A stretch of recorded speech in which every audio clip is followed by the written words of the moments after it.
আসসালামু আলাইকুম, কেমন আছেন সবাই? আশা করি সবাই অনেক ভালো আছেন। স্বাগতম সবাইকে নতুন আরেকটি ভিডিওতে।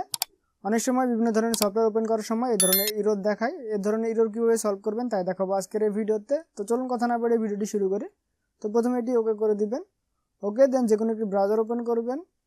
ওপেন করার পরে সার্চ বারে গিয়ে লিখে সার্চ করবেন API MS Win CRT run time, এটা লিখে সার্চ করবেন। সার্চ করার পরে সর্বপ্রথম যে ওয়েবসাইটটি পাবেন সেটি ওপেন করবেন।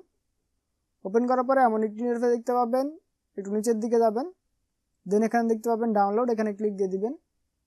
ওকে, তো ক্লিক দেওয়ার পরে একটু নিচের দিকে যাবেন, দেন এখানে দেখতে পাচ্ছেন আমাদের কাউন্টডাউন হচ্ছে, একটু অপেক্ষা করবেন।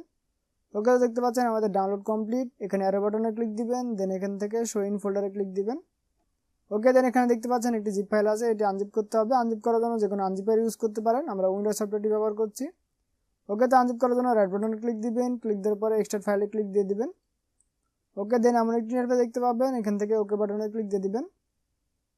ওকে, তো এটি হচ্ছে আমাদের সেই ফোল্ডারটি ওপেন করবেন। ওপেন করার পরে এখানে একটি ফাইল পাবেন, এটি কপি করবেন।